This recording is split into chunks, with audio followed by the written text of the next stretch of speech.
Hello everybody, welcome back to Dee's Book Brain. I'm Dee, and this is my book brain. Alright, so today I'm bringing you an August book haul. I don't actually haul a lot of books, so normally I just do them in little spurts, like, oh, I went to this store, or oh, I went to that store. But I did get a lot of books this month, so I'm just going to go through all of them. I am including box subscriptions that I got. And it's going to be really bad because I didn't unbox these, but I'll tell you why. So the first book I have is House of Salt and Sorrows by Aaron A. Craig. And this is essentially a 12 Dancing Princesses retelling that I think has something to do with the ocean. And I did get this in the Owl Crate subscription box. I remember saying that I wasn't going to get these anymore, but my husband actually got me a 3-month subscription for my birthday. So I unboxed this on the day that I was receiving all my other gifts. So that's the only reason I didn't unbox it, because I was super excited. So, House of Salt and Sorrows by Aaron A. Craig. It's very exciting. So I will do unboxings for the next 2 Owl Crates. The next 2 are actually from the Nightworms Owl Crate. Good grief. The Nightworms unboxing. And I didn't do this unboxing because honestly I just wasn't feeling it. And I know that sounds terrible to say, but sometimes you just want to dive in, you know. But the first book we have is A Little Sorrowed Talk by Brian Keene. And this is a collection of short stories.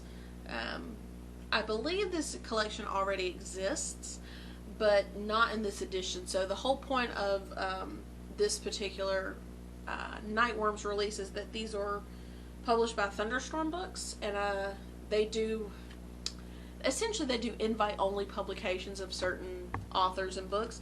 So this was one. I haven't read this one yet. I've actually not read anything by Brian Keene, but I always feel like short stories are the place to start with a new writer if you can. So I'm very much looking forward to picking this up. And the next thing is Tales from the Shadow Side by Jonathan Jans. Now, I have already started reading this one. Jonathan Jans is very scary. He is very gory and unforgiving, and part of me really likes that. Another part of me has to read something soft and sweet before I go to bed. But that was the second book in the Nightworms unboxing. So the rest of the books that I have, I got from a thrift store. And this one is 5 Stories High, edited by Jonathan Oliver. And this is about a building, the Iron Grove Lodge. It's actually a really interesting concept. It's 5 writers, 5 short stories, all centered around this same building. Which is pretty cool, and there are some pretty familiar names: Tate Thompson, Sarah Lotz, Robert Shearman. Familiar names, but I think it'll be interesting. It's just a collection of short stories that are all very interconnected, so I'm very excited about that. Next is you can also buy ARC copies, advanced reader copies, and this is Break the Bones, Haunt the Bodies by Micah Dean Hicks.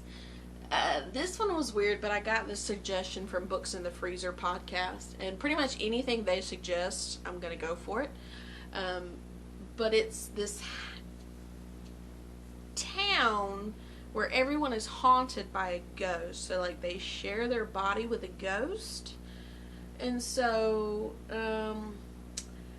these weird inhuman beings come into town and try and take jobs away from these people, and it's weird.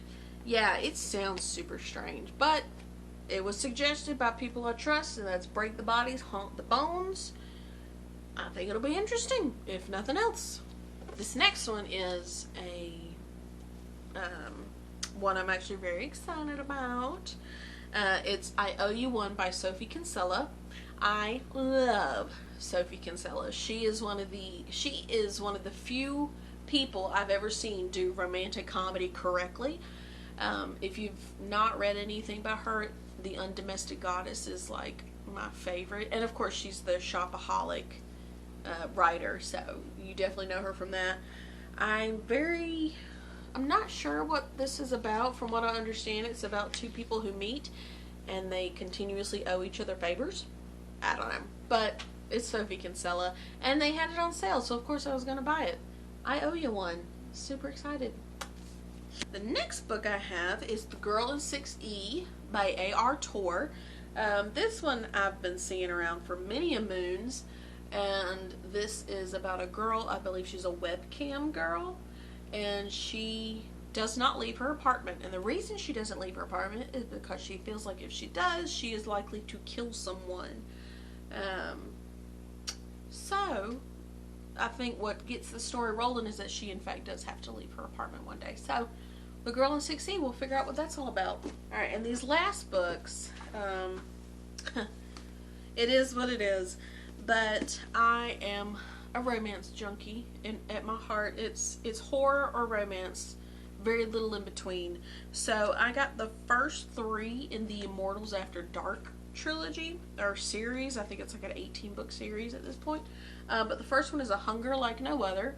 I have no idea what it's about, but Sarah McLean, who is one of my favorite romance writers, who is the real OG, the real MVP, really likes this series. So A Hunger Like No Other is, I know, the first book, and I think it's one of those that has everything, like werewolves, vampires, fairies, goblins, all of it. I think they got it all.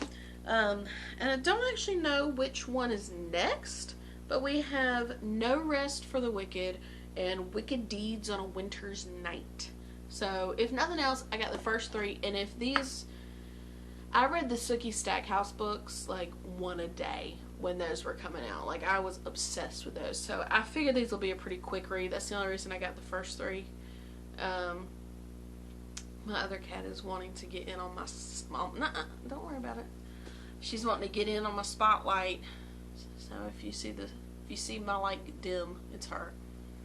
No show is complete without felines.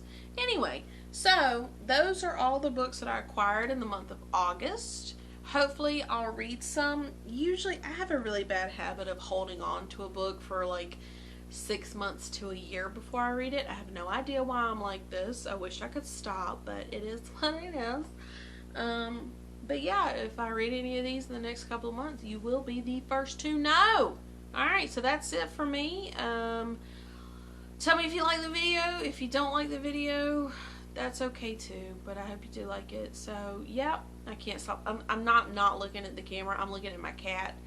Gorlock is very cute. She's in her little cat tower. Yeah, there goes that lighting. I can just tell. Why is she so cute? Oh, and oh Lord. Okay, all right. She almost fell. We almost had it on video, but she is agile and a cat. So anyway, that's it for me. Thank you so much for watching, and I will see you in the next one. Bye.